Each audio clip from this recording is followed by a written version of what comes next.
Hello everyone, आज हम western political thought के कुछ प्रीवियस ईयर क्वेश्चंस और कुछ मोस्ट इम्पॉर्टेंट क्वेश्चन देखेंगे। ऐसे क्वेश्चन जो आने वाले समय में एनटीए पेपर 2 पॉलिटिकल साइंस में पूछ सकता है। ये क्वेश्चंस दोनों ही मीडियम में है, हिंदी और इंग्लिश दोनों में। अगर आप चैनल पर नए हैं, चैनल को सब्सक्राइब कर लीजिए for all the daily political science video updates. अगर आपको चैनल के टेलीग्राम ग्रुप से जुड़ना है तो लिंक डिस्क्रिप्शन में दी हुई है, आप वहां जाकर चैनल से जुड़ सकते हैं। सारे क्वेश्चंस आप अटेम्प्ट करिएगा और आप जो भी स्कोर गेट करते हैं कमेंट में ज़रूर मेंशन करिएगा।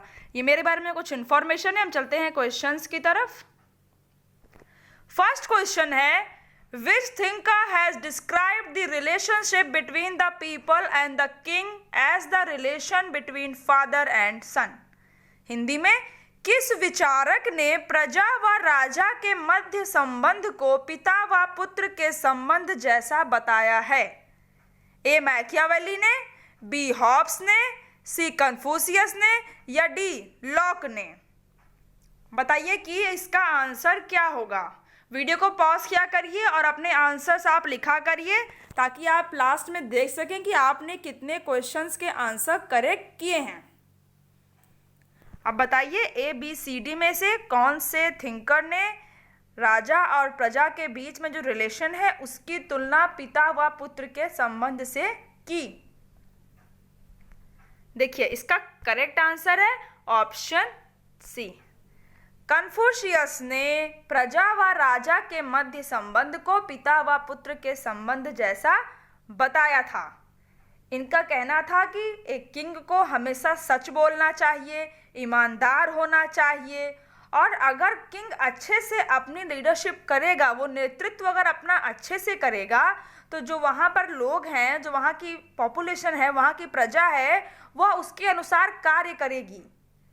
उसकी लीडरशिप किंग की अच्छी होनी चाहिए, लेकिन शर्त ये है। उन्होंने इस बात को भी सपोर्ट किया कि जितनी भी पावर्स हैं वहाँ पर किंगडम में पूरे, वो सारी पावर्स राजा के पास होनी चाहिए और पावर कहीं भी नहीं, पावर को सेंट्रलाइज करके हमें किंग को सारी पावर सौंप देनी चाहिए। देखते हैं नेक्स्ट क्वेश्चन क्या है। सेकेंड क्वेश्चन है, the ideal state population of Plato is. Hindi में प्लेटो की आदर्श राज्य की जनसंख्या है। क्या है बताना है आपको। कितनी पॉपुलेशन प्लेटो ने कहा था कि एक राज्य में होनी चाहिए?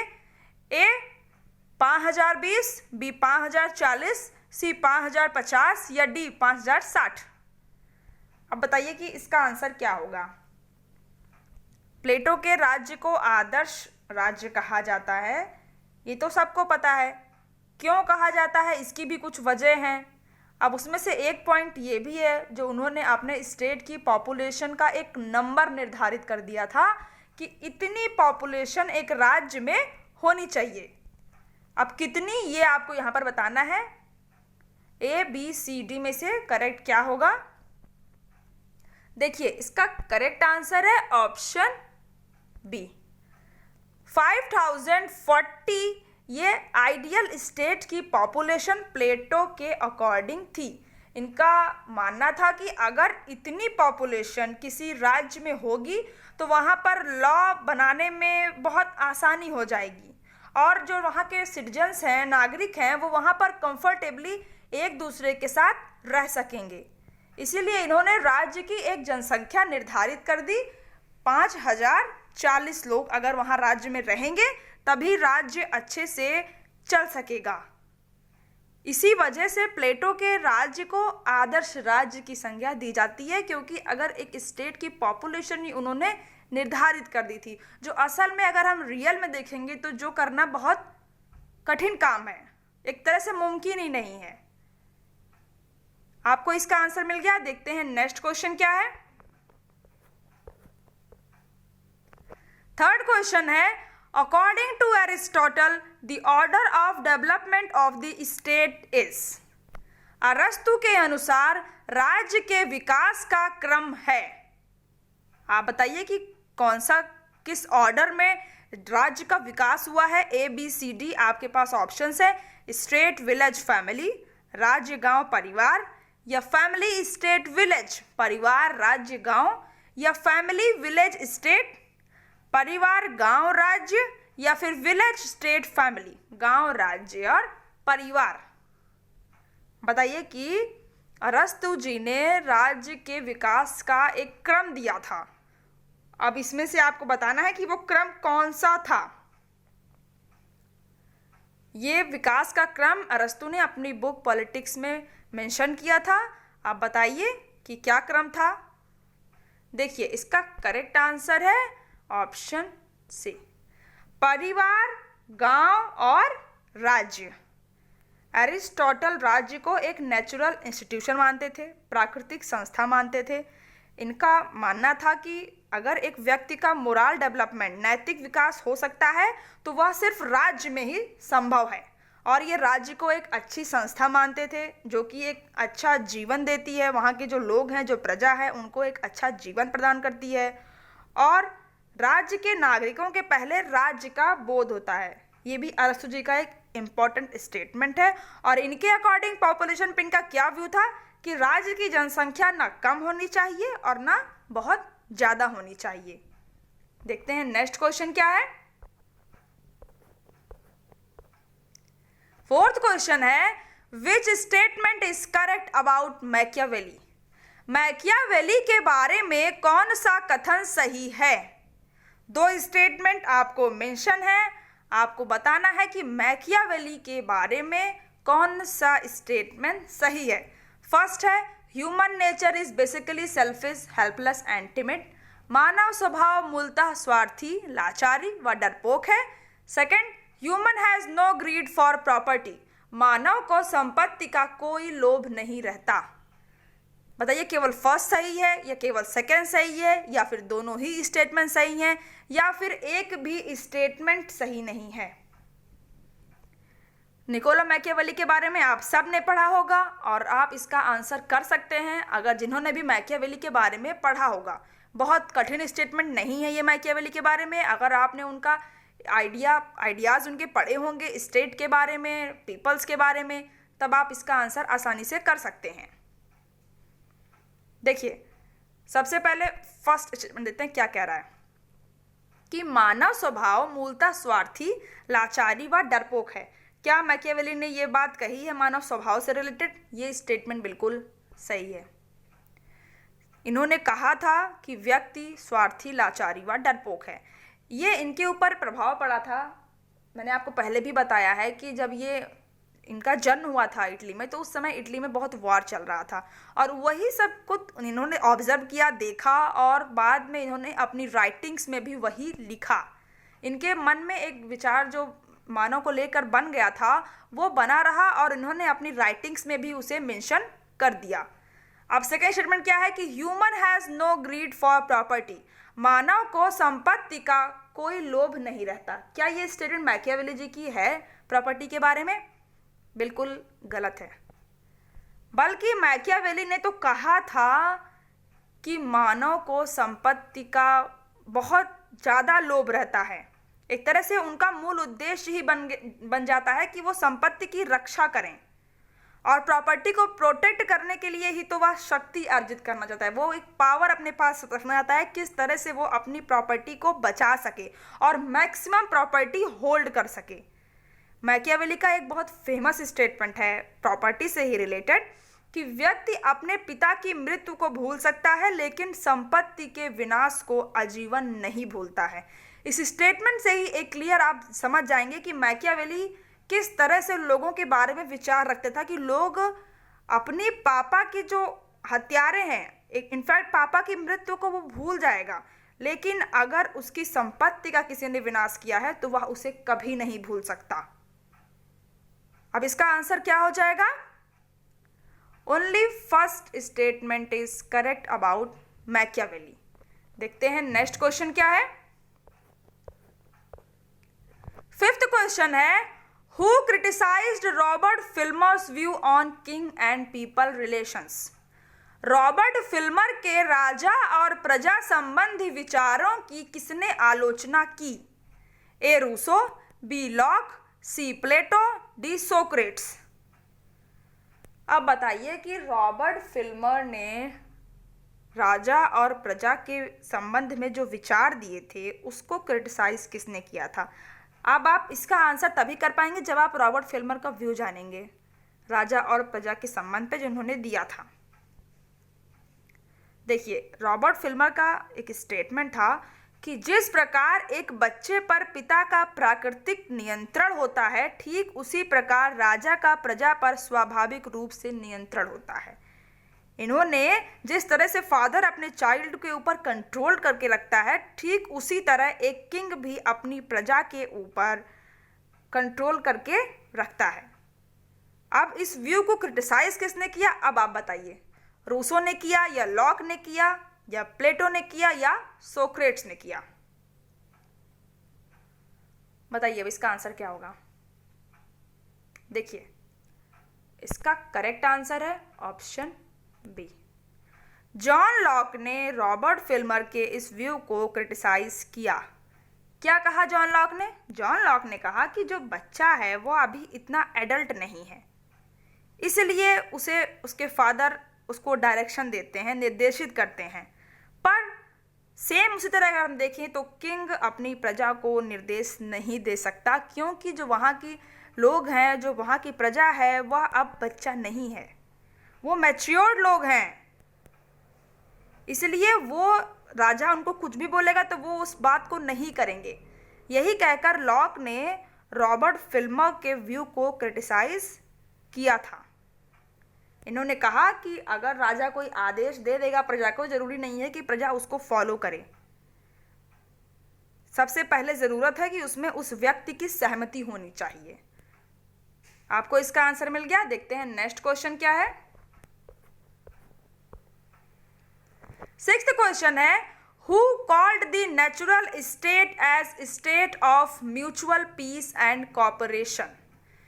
किसने प्राकृतिक अवस्था को परस्पर शांति और सहयोग की अवस्था की संज्ञा दी?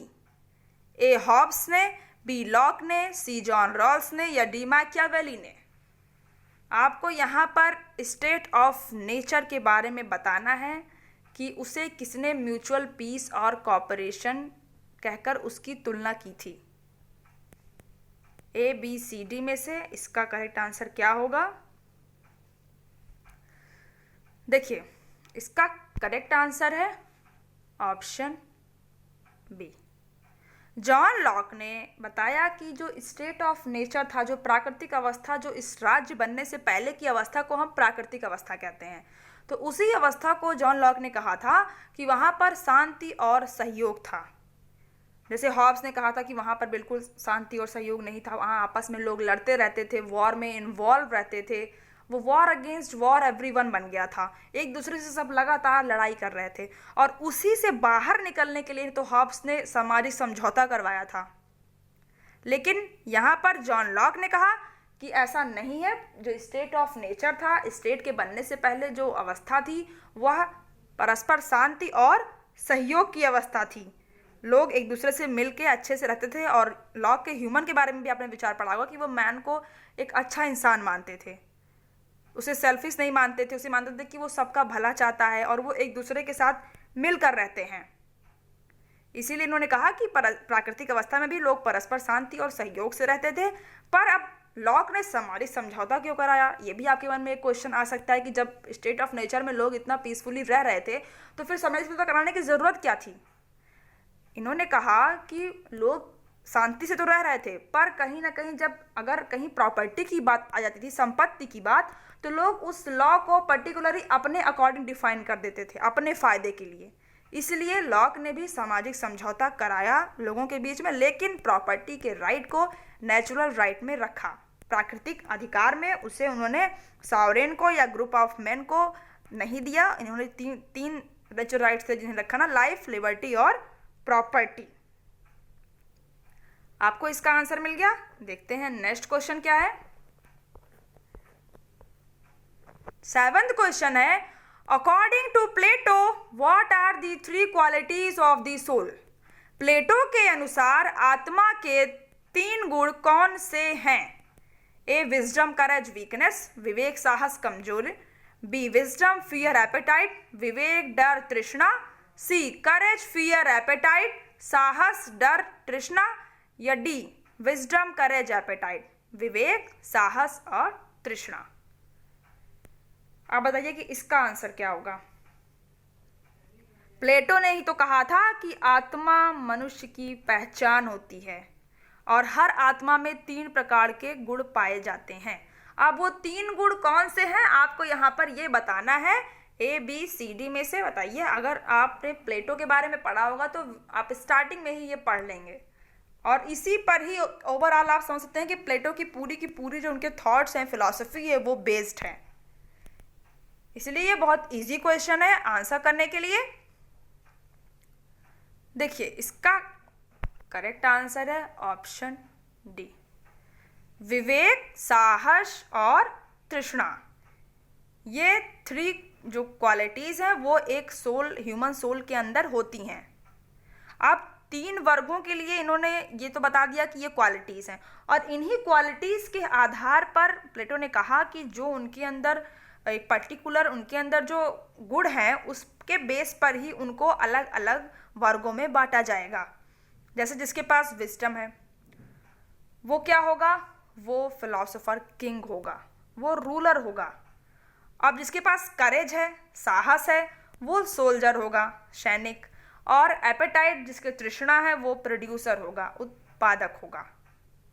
करेक्ट। और इन्हीं को ही प्लेटो ने इन वर्गों का एक समूह बना दिया कि स्टेट में पर्टिकुलरली 3 क्वालिटीज के लोग रहते हैं और प्रत्येक इंसान को, प्रत्येक वर्ग को अपनी आत्मा के गुण के अनुसार ही कार्य करना चाहिए। उन्होंने कहा कि जिसके पास जो क्वालिटी है वो उसी के बेसिस पर स्टेट में वर्क करेगा।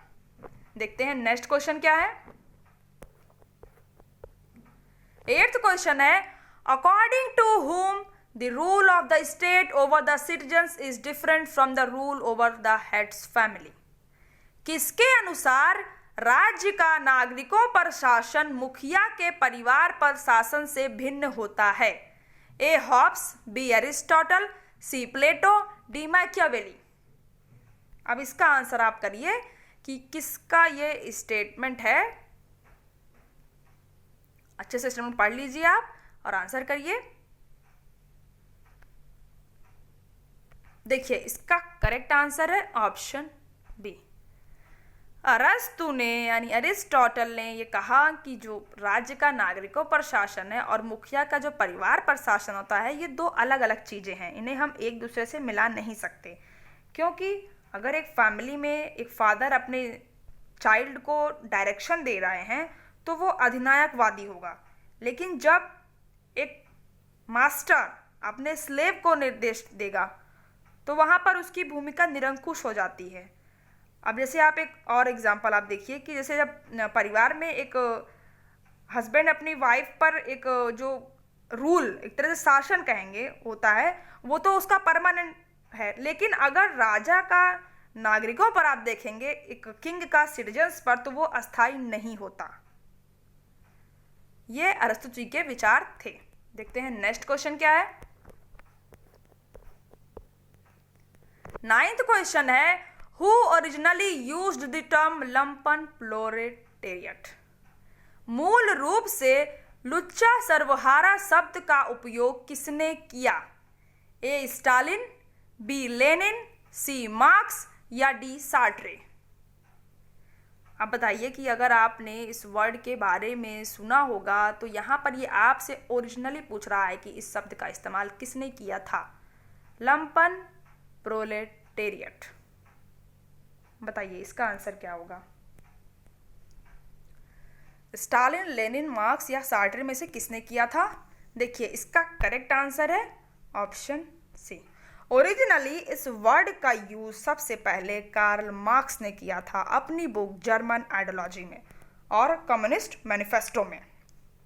अब ये लुच्चा सर्वहारा का ग्रुप है क्या, ये होता क्या है। देखिए ये इंक्लूड करता है बेगर्स को, प्रोस्टिट्यूट्स को, गैंगस्टर को और जो छोटे मोटे जो क्रिमिनल्स हैं उनको, और जो बेरोजगार लोग हैं।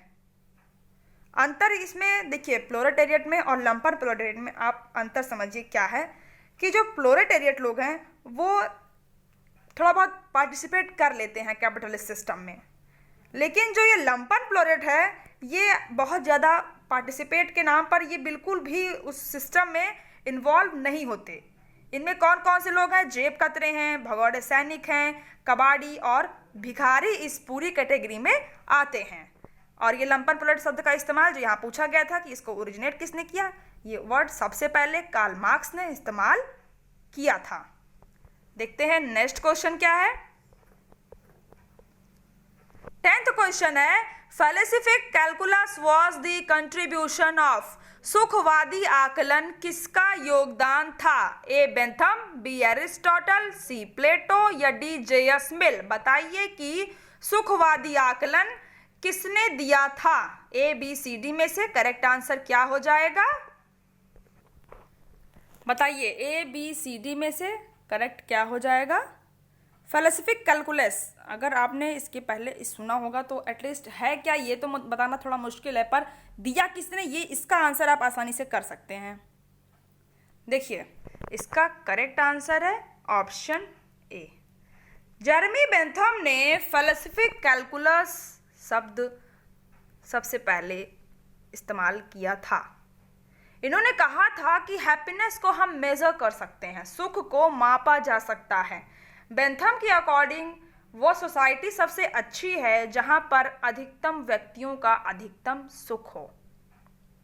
और हैप्पीनेस को मेजर करने के लिए ही इन्होंने, क्योंकि इनका मानना था कि हैप्पीनेस एक क्वांटिटेटिव होती है, सुख मात्रात्मक होता है और उसे हम माप सकते हैं। और मात्रक कौन कौन से दिए इन्होंने?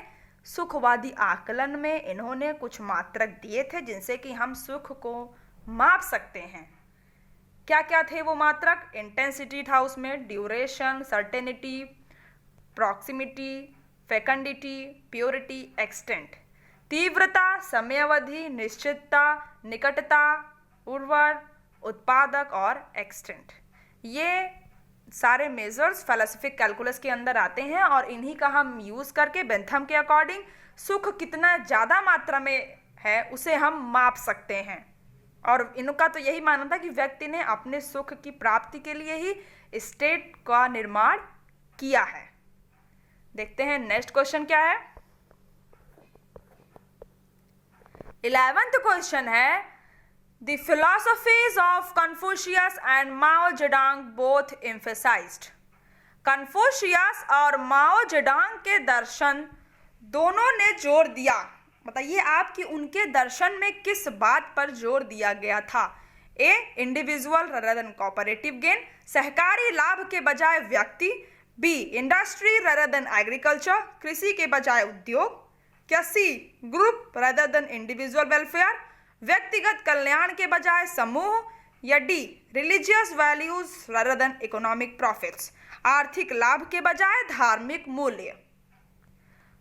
ज्वाइंट रूप से आपसे ये क्वेश्चन पूछ रहा है कि कन्फ्यूशियस और माओ जेडोंग दोनों के ही विचार इनमें से किस पर एक थे? उन्होंने एक ये उन दोनों के ही दर्शन में ये कॉमन बात है। ए बी सी डी में से करेक्ट क्या हो जाएगा? देखिए इसका करेक्ट आंसर है option C, groups rather than individual welfare, व्यक्तिगत कल्याण के बजाय समूह। यानी सिर्फ एक व्यक्ति का कल्याण ना हो, पूरे के पूरे एक समूह का कल्याण हो, सबका कल्याण हो।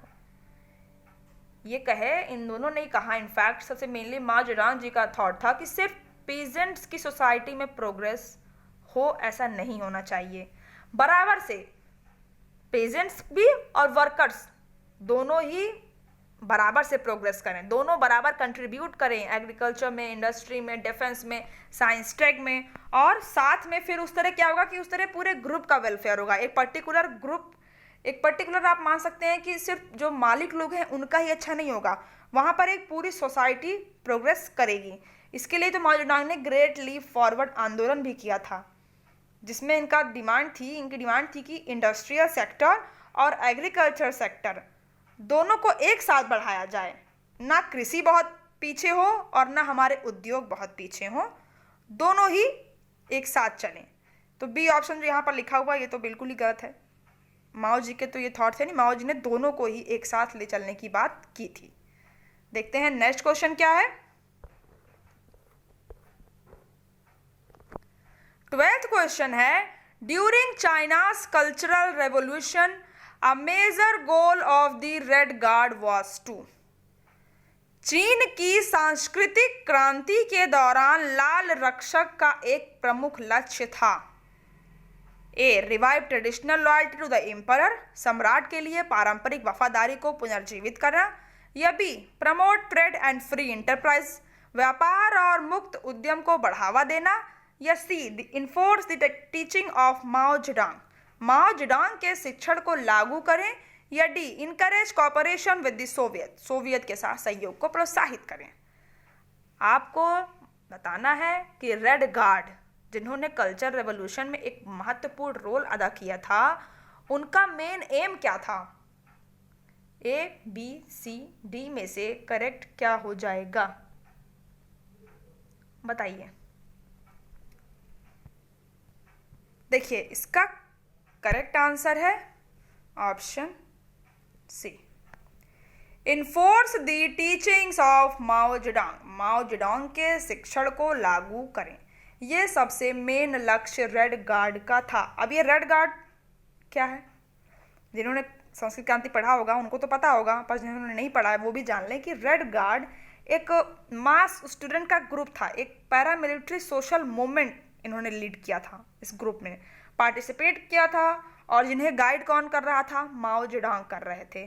किस समय, कल्चर रेवोल्यूशन के समय 1966 में, 1966 में सांस्कृतिक क्रांति के दौरान इनको माओ जेडोंग लीड कर रहे थे, और इन लोगों ने मिल करके चाइना के कल्चरल हेरिटेज को बहुत नुकसान पहुंचाया था।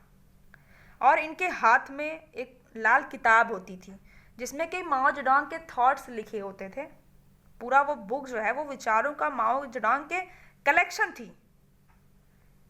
इसी वजह से इनका जो मेन लक्ष्य था वो यही था कि माओ जेडोंग के शिक्षण को लागू करना। इनका मेन मोटिव था कि old customs, old culture, old habits, old ideas को डिस्ट्रॉय कर दिया जाए। इसीलिए इन्होंने चाइना के बहुत सारे हेरिटेज जो सांस्कृतिक थे, पुराने समय से चले आ रहे थे, उनको बहुत नुकसान पहुंचाया था। देखते हैं नेक्स्ट क्वेश्चन क्या है। 13th क्वेश्चन में आपको फिलोसोफर दिए हुए हैं और उनके व्यू दिए हुए हैं। आपको बताना है कि किस फिलोसोफर का क्या विचार था। जे.एस. मिल, जेनो, सैमुअल अलेक्जेंडर, हीगल। जे.एस. मिल के क्या विचार थे, 4 विचार सामने आपको मेंशन है, आपको इनको मैच कराना है। आप देख लीजिए, गरिमा की भावना है, सामाजिक संतुलन, प्रकृति के अनुसार जीवन, एक व्यक्ति। इनको मैच कराइए। ये प्रीवियस ईयर का क्वेश्चन है, इसलिए इम्पॉर्टेंट है आपके लिए। एक आप प्रीवियस ईयर से एक आइडिया ले लेते हैं कि हाँ इस तरह के क्वेश्चंस एग्जाम में आएंगे। बाकी ये नहीं कि एग्जैक्ट क्वेश्चन रिपीट हो जाएगा, ये थोड़ा बहुत टफ है, लेकिन ये इस तरह के क्वेश्चन एग्जाम में आ सकते हैं। अब बताइए कि इसका आंसर क्या होगा। फर्स्ट, सेकेंड, थर्ड, फोर्थ में से आपको मैच कराना है।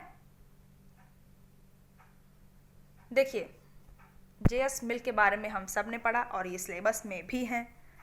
तो इनका क्या विचार था, इनमें से इनका विचार था सेंस ऑफ डिग्निटी, गरिमा की भावना। ये जे.एस. मिल के थॉट थे। अब जेनो के क्या थॉट थे, इनका थॉट था life according to nature. Samuel Alexander का क्या थॉट था, सोशल इक्विलिब्रियम। ये सैमुअल अलेक्जेंडर के थॉट थे, सामाजिक संतुलन की बात इन्होंने की थी।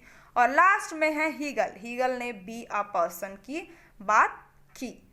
अब इसका करेक्ट आंसर क्या हो जाएगा, ए का थर्ड है, बी का सेकेंड, सी का फोर्थ और डी का फर्स्ट, यानी कि सेकेंड ऑप्शन जिसने भी लगाया है उसका ये आंसर करेक्ट है।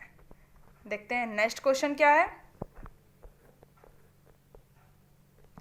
14th क्वेश्चन है, no person should be so poor that he can sell himself and no person is so rich that he can buy another, whose statement is this.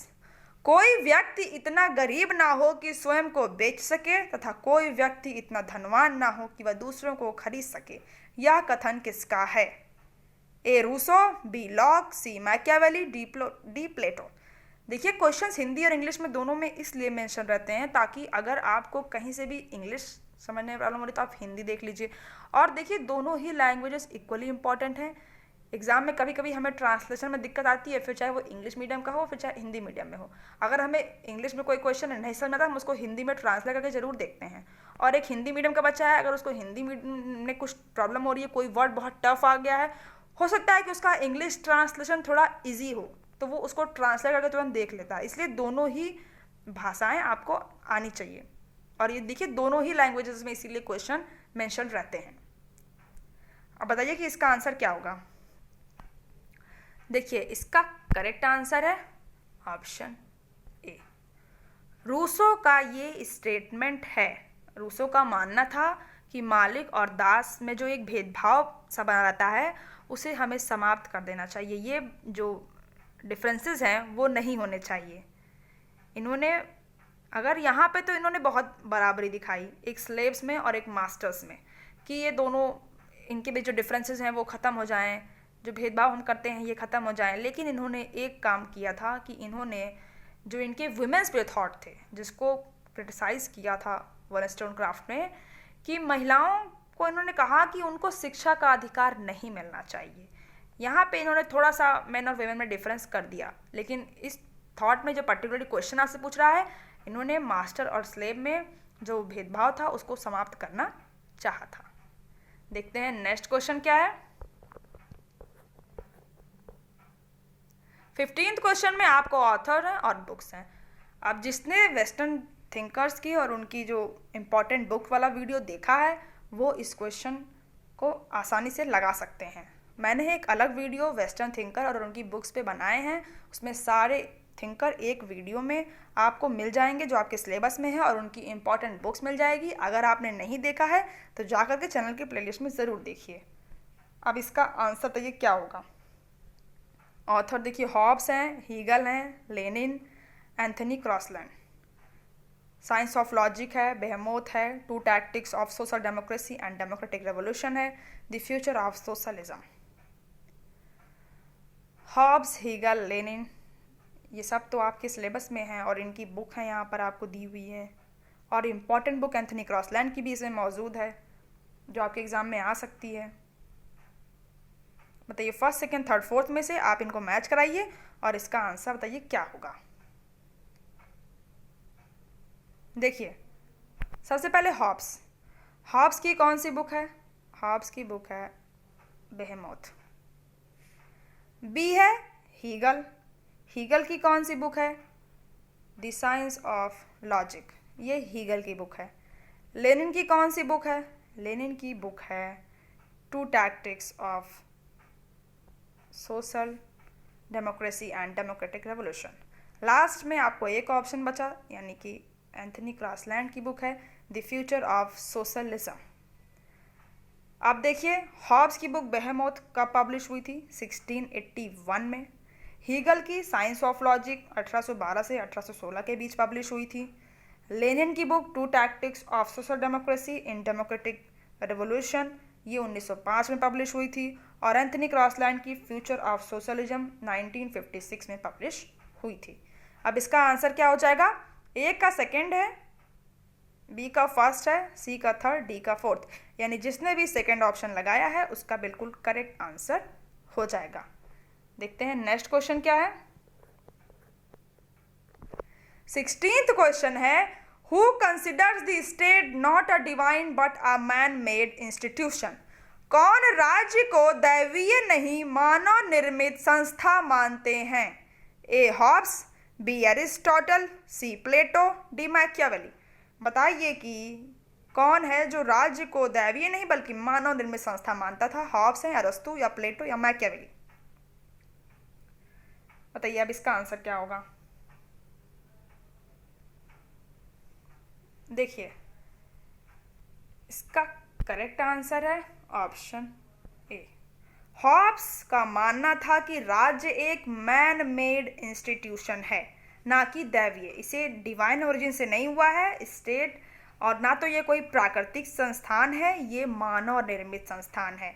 क्योंकि राज्य का निर्माण व्यक्तियों के समझौते से हुआ है। एक समाज में तो जो अब कहा था हॉब्स ने, उसी से ही राज्य का निर्माण हुआ है। और स्टेट का मेन एम इन्होंने कहा था कि सेल्फ प्रिजर्वेशन होना चाहिए, आत्मरक्षण। और अगर आत्मरक्षण करने में राज्य फेल हो रहा है तो वहां पर राज्य के विरुद्ध क्रांति की जा सकती है। ये हॉब्स के विचार थे राज्य के बारे में। इन्होंने ही तो समाज समझौता करा करके संप्रभु क्रिएट किया था, और इसीलिए इन्होंने कहा कि राज्य का निर्माण मानव निर्मित है, एक समझौते से हुआ है। देखते हैं नेक्स्ट क्वेश्चन क्या है। 17th क्वेश्चन है, who among the following were members of Fabian society established in 1883। 1883 में फैबियन समाज के सदस्य निम्नलिखित में से कौन थे? A Bertrand Russell, second George Bernard Shaw, third Harold Laski, fourth H G. Wells. अब इसका आंसर बताइए कि फैबियन समाज का मेंबर इनमें से कौन कौन से लोग थे? क्या बर्ट्रैंड रसल थे, जॉर्ज बर्नार्ड शॉ थे, हैरोल्ड लास्की जी थे, या फिर एच.जी. वेल्स थे? देखिए इसका करेक्ट आंसर है ऑप्शन डी, जी.बी. शॉ और एच.जी. वेल्स। ये दोनों ही फैबियन सोसाइटी के सदस्य थे। और कौन कौन से लोग थे? Sydney L. ओलिवर थे, रामसे मैकडॉनल्ड थे, और ओलिवर लॉज थे, चार्ल्स मार्सन, एनी बेसन जी थी। ये लोग फैबियन सोसाइटी के मेंबर थे। फैबियन सोसाइटी एक सोशलिस्ट सोसाइटी थी, लंदन में ये फाउंड की गई थी। इसका मेन गोल था कि हम डेमोक्रेटिक सोशलिस्ट स्टेट को एस्टैब्लिश कर सकें ग्रेट ब्रिटेन में, लोकतांत्रिक समाजवादी राज्य की स्थापना हम ब्रिटेन में कर सकें, इसलिए ये सोसाइटी फाउंड की गई थी। मेन इसको फाउंड करने का क्रेडिट थॉमस डेविडसन को जाता है। अब इसका आंसर क्या हो गया? Option D, George Bernard Shaw और एच.जी. वेल्स इसके मेंबर थे फैबियन सोसाइटी के। करेक्ट। देखिए आज क्वेश्चंस इतने ही थे। अगर आपको क्वेश्चन सीरीज अच्छी लग रही है तो लाइक करिएगा, और अपना स्कोर जो आपने गेट किया उसे कमेंट करके ज़रूर बताइएगा कि आपने कितने नंबर स्कोर किए। और अगर आपको कोई डाउट है तो आप उसे भी कमेंट में ज़रूर मेंशन करिए। और इस वीडियो को अपने उन सारे फ्रेंड्स शेयर करिए जो यूजीसी नेट पॉलिटिकल साइंस की तैयारी कर रहे हैं। और देखिए इसके पहले अगर आपने political theory, public administration, international relations, Indian political thought, western political thought के प्रीवियस वीडियोस नहीं देखे हैं तो जा करके चैनल की प्लेलिस्ट में आप सारे वीडियोस देखिए, सारे क्वेश्चंस लगाइए। बहुत अच्छे अच्छे क्वेश्चन हैं, न्यूली सिलेबस पर बेस्ड क्वेश्चंस हैं, और एग्जाम में उनकी पूछे जाने की प्रोबेबिलिटी भी बहुत ज़्यादा है। इसलिए आप जा करके सारे क्वेश्चंस लगाइए और अपना स्कोर कमेंट में ज़रूर मेंशन करिएगा। क्वेश्चंस लगाएंगे तो आपकी एक अच्छी प्रैक्टिस बन जाएगी, इसलिए आप क्वेश्चंस लगाइए। क्वेश्चंस जितना ज़्यादा आप अटेम्प्ट करेंगे उतना ज़्यादा एग्ज़ाम में आपकी अच्छी तैयारी हो पाएगी। इसलिए सारे यूनिट्स से क्वेश्चंस अवेलेबल हैं प्लेलिस्ट में चैनल के, आप जा कर के सारे क्वेश्चंस लगाइए और अपना स्कोर मेंशन करिए। आप सब कुछ पढ़ लेते हैं पर एग्ज़ाम में टॉपिक से पर्टिकुलर क्वेश्चन क्या आएगा, इसलिए आपका क्वेश्चंस लगाना मस्ट हो जाता है। इसलिए आप सारे क्वेश्चंस जरूर अटेम्प्ट करिए। और अगर आप इस चैनल पर नए हैं तो चैनल को सब्सक्राइब कर लीजिए for all the daily political science video updates. बगल में बेल आइकन है, आप उसे प्रेस कर लीजिए ताकि आपको लेटेस्ट वीडियो की नोटिफिकेशन मिल जाए। Thank you.